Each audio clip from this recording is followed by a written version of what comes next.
बच्चों, मैं Jitendra Singh Jeet classes A point study centre for excellence में आपका हार्दिक स्वागत करता हूं। और आज की इस लेक्चर वीडियो में हम करने वाले हैं क्लास 10th के चैप्टर 2 पॉलिनोमियल की एक्सरसाइज 2.2। इससे पहले हम एक्सरसाइज 2.1 और जो बेसिक कंसेप्ट्स हैं सेकंड चैप्टर के वो हम कंप्लीट कर चुके हैं और आज हम ये एक्सरसाइज करने वाले हैं। इस एक्सरसाइज में हमें बोला गया है फर्स्ट क्वेश्चन के अंदर, find the zeros of the polynomial of the quadratic polynomial and verify the relationship between the zeros and the coefficient। तो देखिए, हम पढ़ चुके हैं कि जीरोज क्या होते हैं, कैसे उनको फाइंड करना है, और जीरोज और कोफिशिएंट के बीच में जो रिलेशनशिप होता है वो भी हम कर चुके हैं बेसिक कंसेप्ट में। आज उससे जुड़ी हुई ये प्रॉब्लम्स दी हुई है हमें एक्सरसाइज 2.2 में, इनको हमें सोल्व करना है। देखो बेटा, ये सोल्व करने से पहले आपको एक चीज ध्यान करनी है कि ये क्वेश्चंस जो हैं बिल्कुल आसान है और एग्जाम के पॉइंट ऑफ व्यू से ये 100% एक्सरसाइज पेपर में पूछी जाती है। इससे कोई ना कोई क्वेश्चन जरूर आता है, चाहे वो बेसिक से पूछा जाए, ऑप्शनल टाइप, या फिर एक्सरसाइज से पूछा जाए।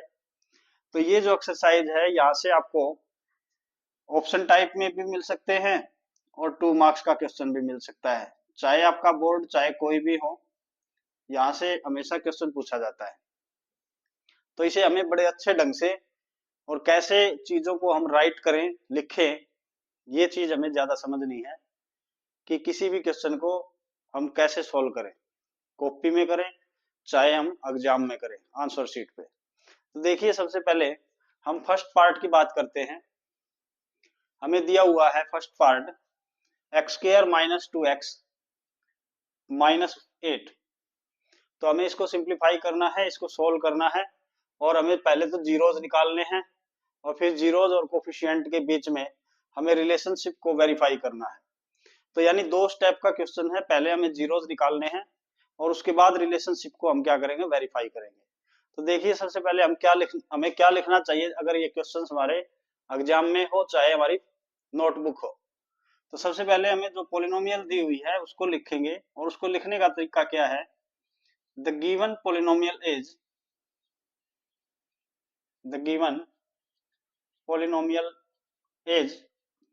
हमें क्या दिया हुआ है बेटा, क्योंकि पॉलिनोमियल है, 9th में पढ़ के आए हैं, तो px से दिखाएंगे इसको। तो px हमें क्या दिया हुआ है, x² - 2x -8। ये छोटी सी बात है, आई होप आपको समझ में आ गई। अब देखिए, क्योंकि हमने बेसिक कंसेप्ट जब सीखा था तो जीरोज क्या होते हैं, उसकी डेफिनेशन क्या है और उसको कैसे अप्लाई करना है, ये हम सीख चुके हैं। तो अब क्योंकि हमें इसके जीरोज फाइंड करने हैं, तो हम यहां लिखेंगे to find the zeros. Zeros find करने के लिए हमें क्या करना है, पुट करेंगे बेटा, पुट px = 0। क्यों कर रहा हूं मैं बेसिक कंसेप्ट में समझा चुका हूं कि पॉलिनोमियल में जो x की वैल्यू हमें निकालनी है वो ऐसी वैल्यू होनी चाहिए जिससे हमारा पूरा पॉलिनोमियल 0 हो जाए। तो अब इसको अगर 0 के इक्वल रख के चलेंगे तो हमारे पास वो वैल्यू भी आ सकती है। तो हमारी जो भी पॉलिनोमियल है उसको यहाँ 0 के इक्वल पुट कर लेंगे, x² - 2x -8 = 0। ये था हमारा पहला स्टेप। दूसरा स्टेप में क्या करेंगे, अब तो उसके लिए हमें जो हमारी मिडल टर्म होती है, देखो ये हमारी क्या होती है, मिडल टर्म। इस मिडल टर्म को हमें क्या करना है, स्प्लिट करना है। मिडल टर्म है बेटा ये, और इस मिडल टर्म को हमें क्या करना है, स्प्लिट करना है। तो यहां हम लिखेंगे, अगर हम लिख पाए तो बहुत अच्छा है, ना लिख पाए तो भी कोई यहाँ ज्यादा दिक्कत नहीं है। तो यहाँ हम लिखेंगे, क्योंकि हम स्टेप जो लगा रहे हैं वो क्या है, स्प्लिटिंग द मिडल टर्म।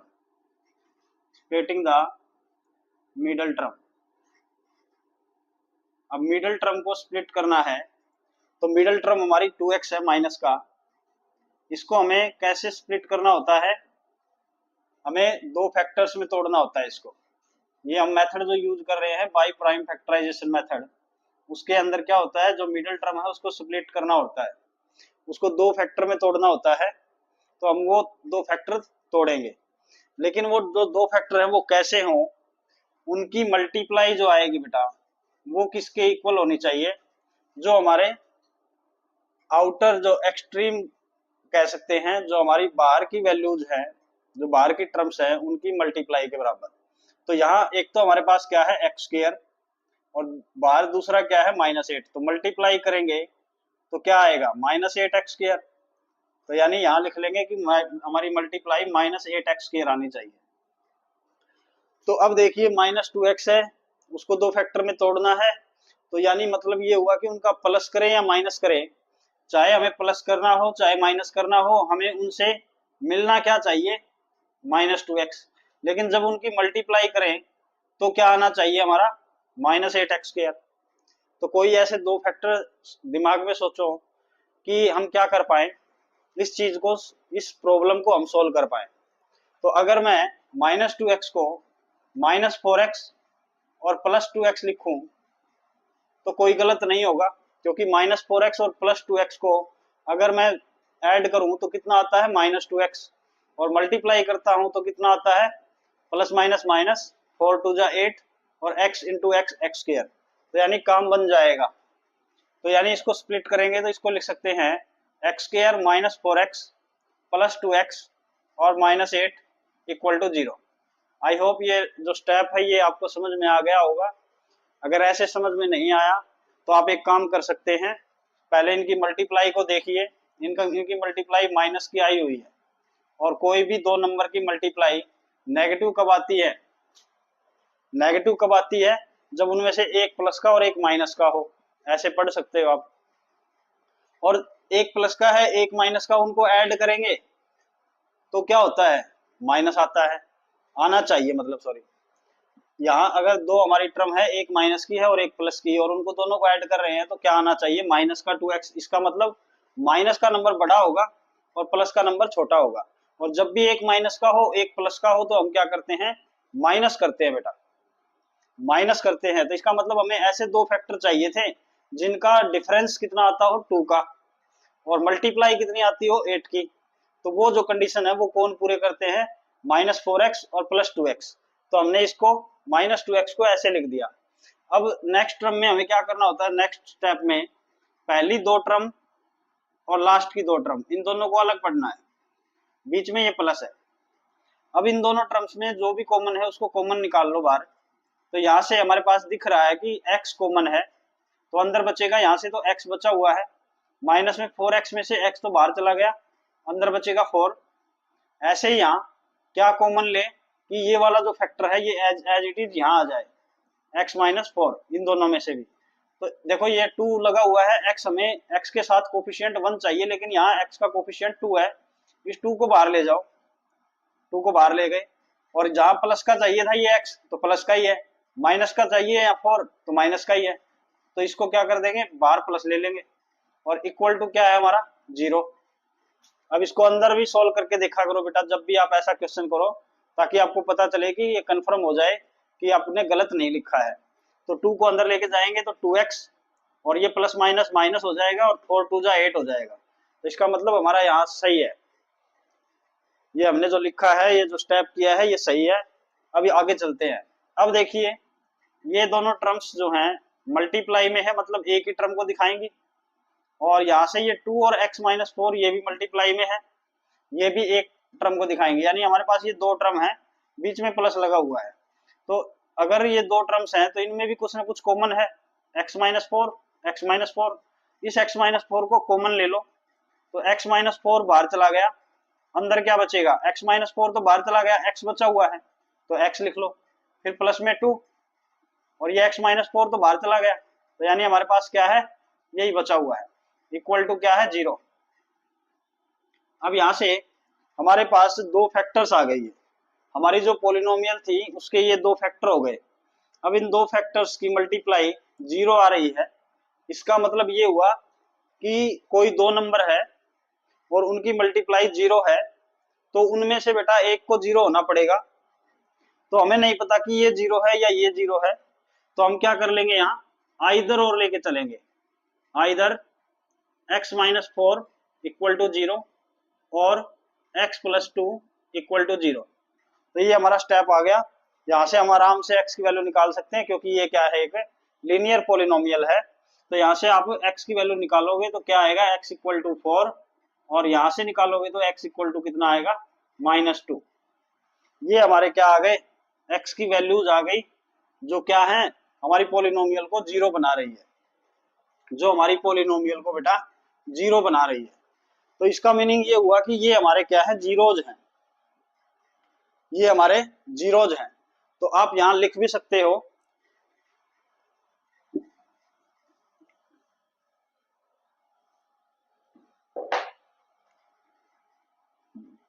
यहां लिख सकते हैं आप, if alpha and beta are the zeros of the polynomial,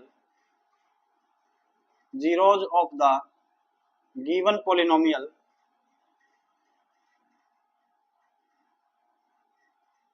then अगर हमने मान लिया कि अल्फा और बीटा क्या है, इस गिवन पोलिनोमियल के लिए जीरोज है, तो हमारी ये जो वैल्यूज आई है ये भी तो जीरोज है।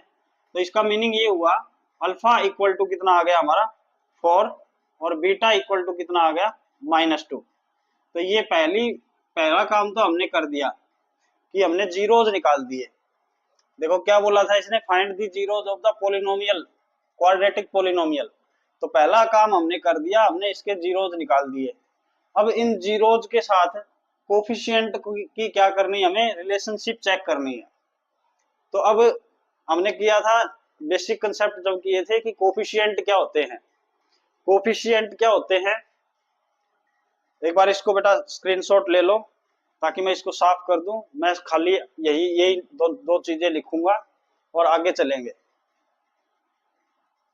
तो देखिए, अब बात करते हैं रिलेशनशिप की। हमारे पास अल्फा और बीटा की वैल्यू आ गई, और हमें क्या करना है, अब रिलेशनशिप को वेरीफाई करना है। तो क्या लिखेंगे बेटा, क्योंकि देखो हमारे पास अल्फा की वैल्यू क्या आई है 4, और बीटा की वैल्यू क्या आई है -2। अब हमें प्रोसीड करना है रिलेशनशिप के लिए।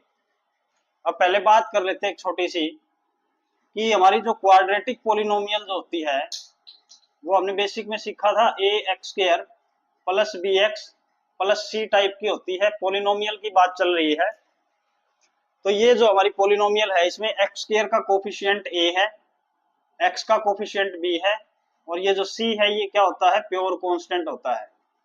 ये मैंने पढ़ा रखा है, बता रखा है, आई होप आपको याद होगा, प्योर कांस्टेंट होता है। तो अब इन दोनों इक्वेशंस को हमें चेक करना है और मैच करना है।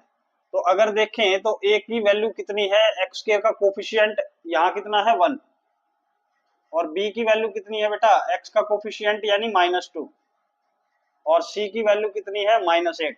प्योर कांस्टेंट हमारा कितना है, -8। अब ये हमारे कोफिशिएंट हो गए, ये a b और c, ये क्या हो गए बेटा, हमारे कोफिशिएंट हो गए, और ये हमारे क्या हो गए, जीरोज हो गए। अब इन दोनों के बीच में हमें रिलेशनशिप को वेरीफाई करना है। तो रिलेशनशिप को वेरीफाई करते हैं, तो यहां लिखेंगे बेटा, verifying the relationship between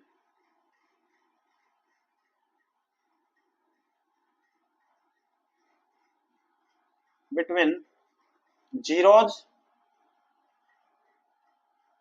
and the coefficients। तो ये काम और हमें करना है। तो इसको करने के लिए आपको थोड़ा सा ध्यान देना होता है, वो भी बताऊंगा मैं। देखो सबसे पहले हम रिलेशनशिप की बात कर लेते हैं कि क्या रिलेशनशिप होता है। पहली बात क्या होती है, sum of zeros equal to -b/a होता है बेटा, -b/a होता है। b और a मैंने बता दिया कि क्या है, कोफिशिएंट है हमारी डिफरेंट टर्म्स के। और ऐसे ही हमारे पास दूसरा जो रिलेशनशिप होता है वो क्या होता है, प्रोडक्ट ऑफ जीरोज। और ये किसके बराबर होता है, बेसिक में किया था c/a के बराबर। c हमारी कांस्टेंट टर्म है और a हमारा x² का कोफिशिएंट है। तो दोनों को हमें चेक करना है। तो बेटा यहाँ ध्यान देने की बात ये है कि जब भी आपको वेरीफाई करना हो, क्योंकि इसने बोला है कि क्या करो, वेरीफाई करो, जब भी वेरीफाई करो तो इनको इक्वल लेके मत चलो बेटा, इन दोनों को सेपरेटली अलग अलग चेक करो और बाद में लिखो कि ये हमारा जो रिलेशनशिप है वो वेरीफाई हो गया। तो देखिए क्या करना है, हम इनको अलग अलग करेंगे। सबसे पहले तो सम ऑफ जीरोज निकाल लो। सम ऑफ जीरोज कितना है, अल्फा और बीटा जीरोज थे हमारे, तो दोनों को ऐड कर दो, यानी अल्फा प्लस बीटा कितना हो जाएगा 4 प्लस में -2, ये हो जाएगा 4 प्लस माइनस -2, मीनिंग कितना आ गया हमारा 2 आ गया। अब माइनस बी बाई ए को अलग से सोल्व करो। Minus B by A equal to, minus sign फॉर्मूले में है, बी हमारी बी की वैल्यू कितनी है -2, तो ये होगी -2 और बाय में ए क्या है हमारा कोफिशिएंट ऑफ एक्स स्क्वायर कितना है 1, तो ये कितना हो जाएगा बेटा माइनस माइनस प्लस का 2 हो जाएगा, बाय में 1 है कोई दिक्कत नहीं है। तो अब देखो ये जो हमारा अल्फा प्लस बीटा आया है और जो माइनस बी बाई ए की वैल्यू आई है, दोनों क्या आई है सेम। तो अब यहाँ आप बोल सकते हो वेरीफाइड, तो नीचे लिख देंगे हम वेरीफाइड। ऐसे ही प्रोडक्ट ऑफ जीरोज में करेंगे। पहले हम लेफ्ट हैंड साइड लेंगे प्रोडक्ट ऑफ जीरोज के लिए, तो प्रोडक्ट ऑफ जीरोज कितना होगा बेटा, अब प्रोडक्ट ऑफ जीरोज, जीरोज तो हमारे अल्फा और बीटा है, मीनिंग क्या हुआ अल्फा और बीटा की मल्टीप्लाई, तो अल्फा कितना है हमारा 4 और मल्टीप्लाई में -2 ब्रैकेट में ले लेंगे क्योंकि नेगेटिव वैल्यू है। अब दोनों की मल्टीप्लाई करेंगे तो -8 आ जाएगा, एक चीज तो हो गई।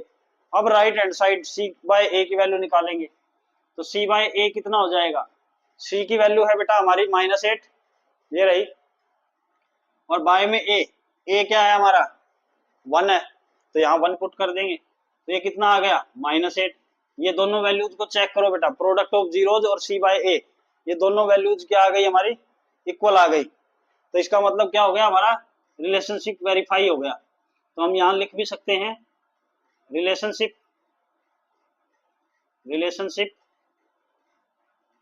Is verified.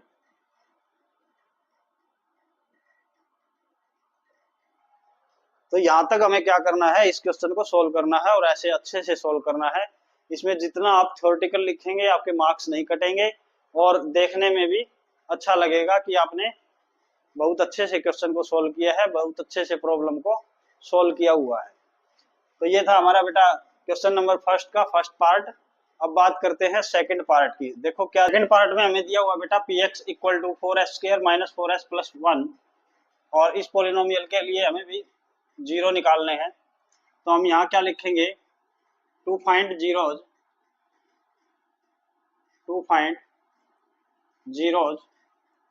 Put px equal to 0।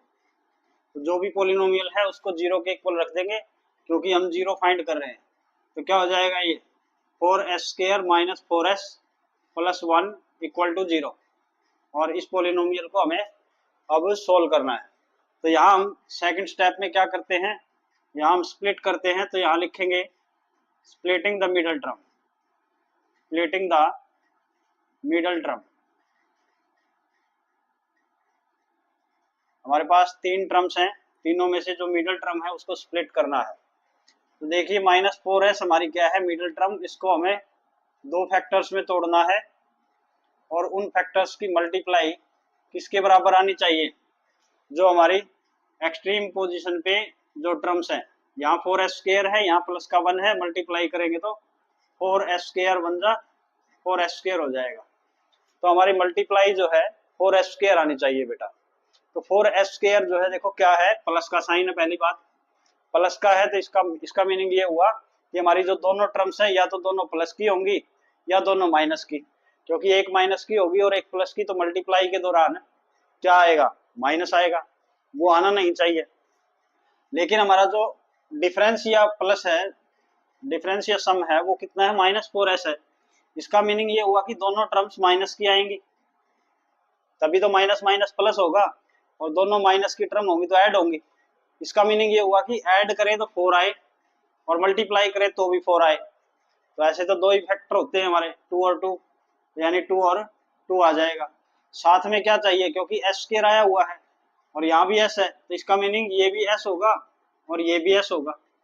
तो इस -4s को हम -2s लिख सकते हैं, वो यहाँ अब लिख देंगे। तो क्या हो जाएगा, देखो बेटा, 4s square -2s plus 1 equal to 0।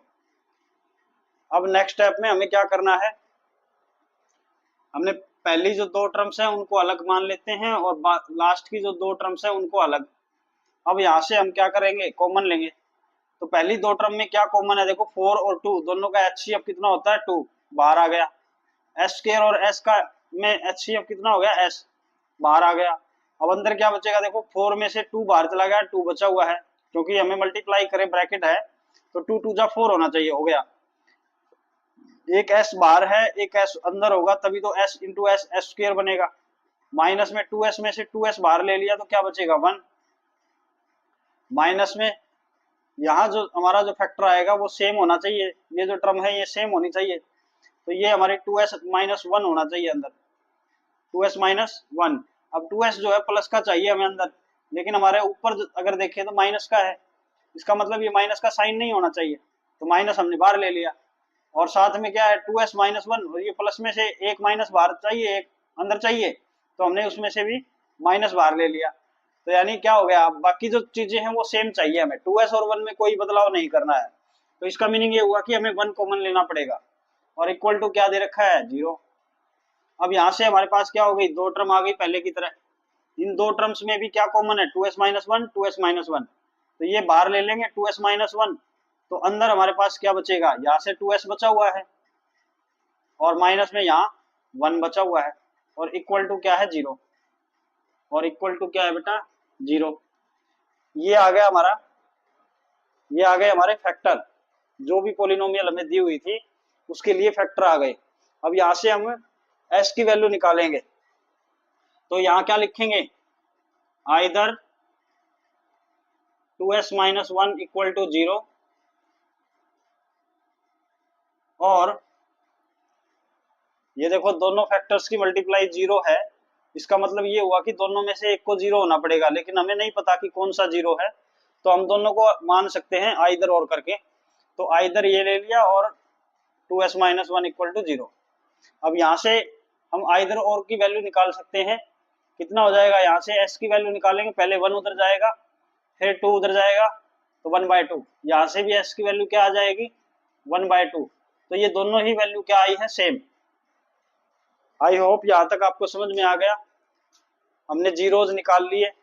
अब सेकंड स्टेप क्या होता है, हमें रिलेशनशिप को वेरीफाई करना होता है, और रिलेशनशिप को वेरीफाई करना है तो हमें दो चीजें निकालनी पड़ेगी।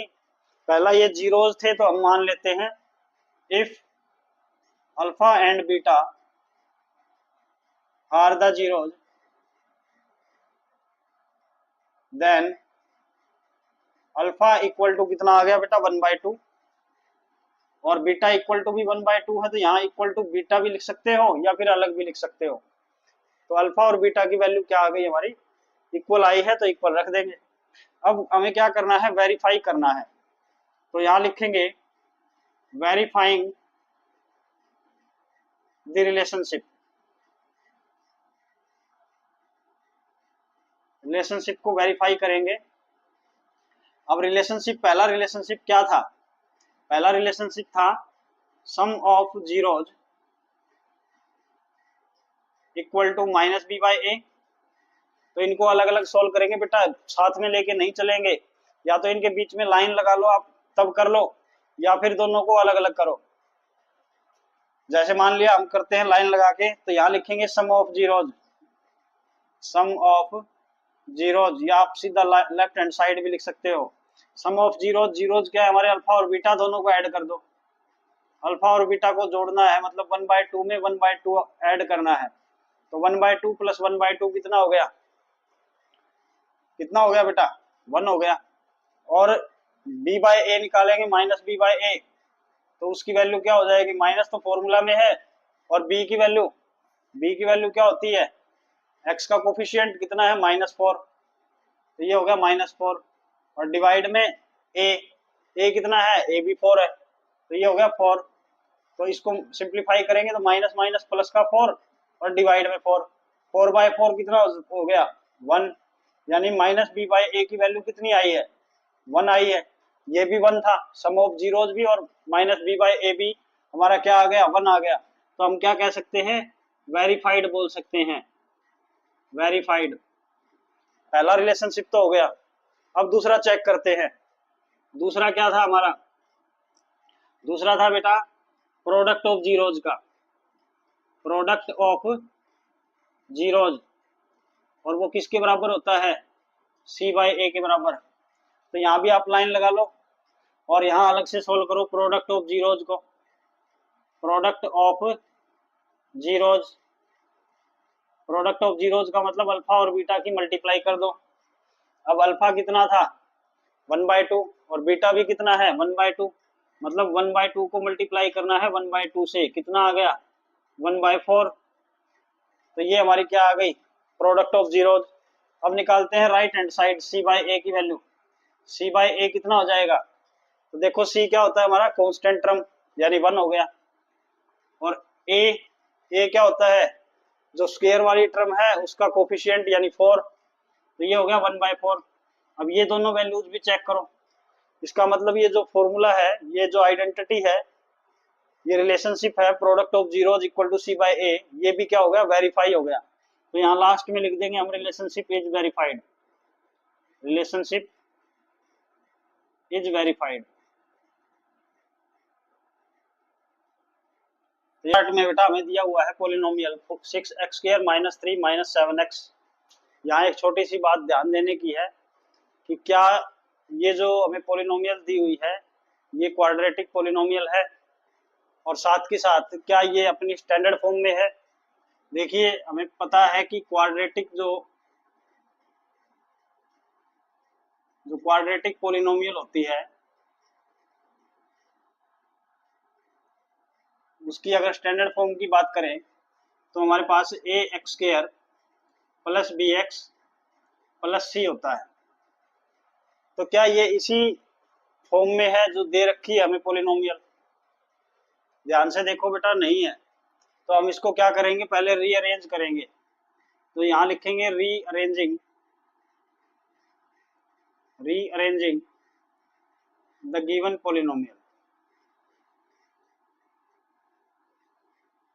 जो भी पॉलिनोमियल हमें दे रखी है उसको रीअरेंज करने की जरूरत है, तो रीअरेंज करेंगे।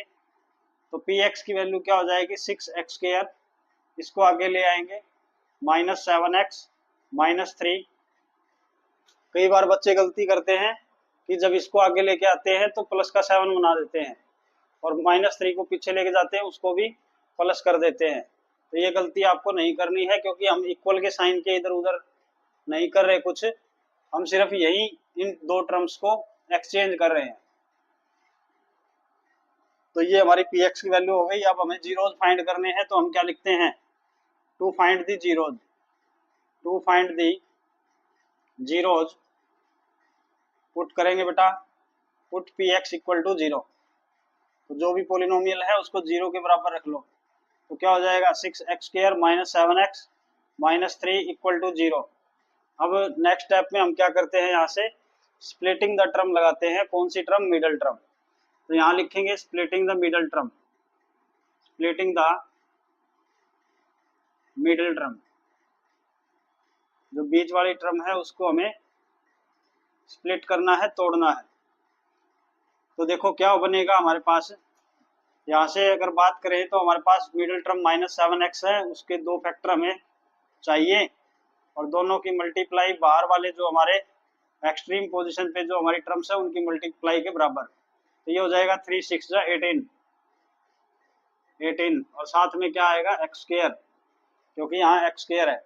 लेकिन अगर इन दोनों की मल्टीप्लाई कर रहे हैं, ये प्लस का है ये माइनस का है, तो एक पॉजिटिव और एक नेगेटिव है, तो मल्टीप्लाई किस में आएगी नेगेटिव में। अब यहाँ से समझना है हमें कि हमारी जो प्रोडक्ट है मल्टीप्लाई जो है वो नेगेटिव आ रही है, तो इसका मीनिंग ये हुआ कि हमारे जो 2 फैक्टर्स हैं उनमें एक प्लस का होगा और एक माइनस का होगा, और दोनों को ऐड करें। अब जब एक प्लस का है एक माइनस का है तो हमेशा क्या होते हैं माइनस, तो मतलब डिफरेंस है ये जो है ये हमारा क्या है बेटा डिफरेंस है। और डिफरेंस कितना होना चाहिए 7 का। तो ऐसी दो टर्म्स, ऐसे दो नंबर हमें ढूंढने हैं जिनकी मल्टीप्लाई करें तो 18 आए और डिफरेंस करें तो -7 आए। तो यानी कितना हो जाएगा, माइनस का 9x और प्लस का 2x। करके देख लेना बेटा, यही आएंगे। तो हम यहाँ -7 को लिख सकते हैं 6x² -9x और प्लस 2x और -3 इक्वल टू 0। बाकी दोनों टर्म्स को कोई भी फेर बदल नहीं करनी है, हमें सिर्फ -7x को -9x प्लस 2x लिख देना है। इसके बाद अगले स्टेप में हम पहली दो टर्म्स को और लास्ट की दो टर्म्स को अलग पढ़ते हैं। पहली दो टर्म में अगर कॉमन निकालना है तो क्या निकलेगा, क्योंकि 6 और 9 नंबर की बात कर रहे हैं पहले, 6 और 9 का HCF जो है 3 होता है, तो 3 बाहर जाएगा और x² और x में एक x कॉमन है तो बाहर चला जाएगा। अब यहाँ से किससे मल्टीप्लाई करें 3 को कि 6 आए, तो 2 आएगा और साथ में x² में से एक x बाहर चला गया, एक बचा हुआ अंदर। माइनस में 9x में से 3x बाहर चला गया, तो किससे मल्टीप्लाई करें 3x को कि 9x आए, तो किससे करेंगे 3 से। तो ये हमारा आ गया 2x - 3। अब जो सेकंड, जो हमारी लास्ट की जो दो टर्म्स है उनमें से कुछ ऐसे कॉमन लेना है कि ये जो फैक्टर आया है ये हमारा यहाँ भी बने। तो हमें ऊपर दिख रहा है और ये भी दिख रहा है, सेम है ये। तो यानी क्या हो गया 2x - 3। अब इसमें से कुछ कॉमन नहीं लेना है, तो इसका मीनिंग क्या हुआ कि कॉमन जो है जो जाएगा वो क्या होगा, प्लस का बन जाएगा और इक्वल टू क्या है 0। अब हमारे पास दो टर्म्स है, इन दो टर्म्स में हमारे पास 2x - 3 कॉमन है, तो 2x - 3 बाहर चला गया, अंदर क्या बचेगा बेटा, अंदर बचेगा यहाँ से 3x, यहाँ से +1, तो लिख लेंगे 3x + 1 इक्वल टू 0। ये हमने क्या कर दिया, फैक्टराइज कर दिया फैक्टराइजेशन मेथड से। अब क्या करेंगे, अब हमारे पास दो फैक्टर्स की मल्टीप्लाई 0 है, तो इन दोनों फैक्टर्स में से एक को 0 होना चाहिए, तभी तो मल्टीप्लाई 0 होगी। तो हम यहाँ क्या लिखेंगे, आइदर 2x - 3 इक्वल टू 0 और 3x + 1 इक्वल टू 0।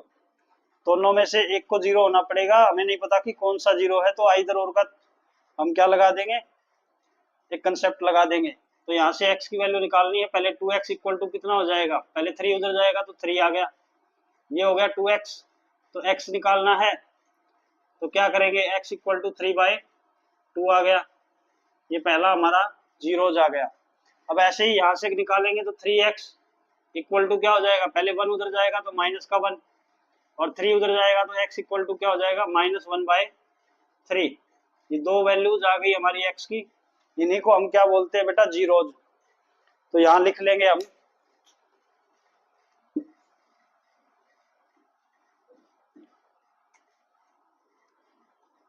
आपको ये काम सारा नीचे करना है इसके। तो यहां लिखेंगे if alpha and beta are the zeros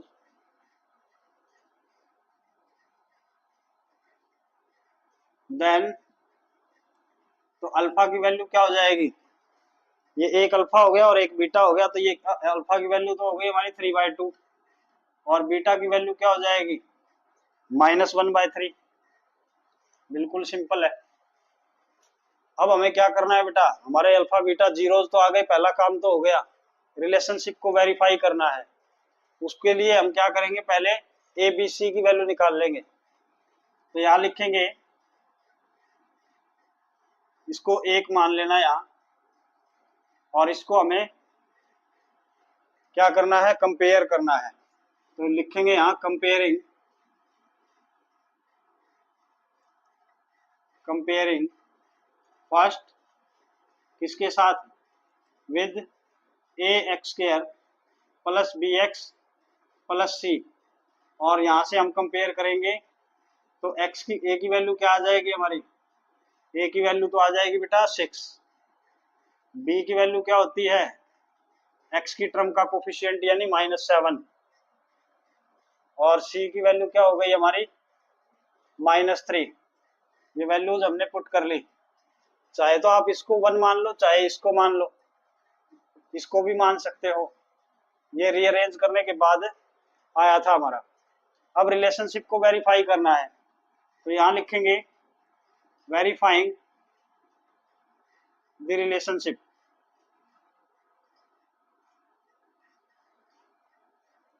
relationship को वेरीफाई करेंगे। तो रिलेशनशिप क्या था हमारा? रिलेशनशिप क्या था? रिलेशनशिप था हमारा, पहला तो रिलेशनशिप ये था कि हमें क्या करना था, सम ऑफ जीरोज निकालना था। Sum of zeros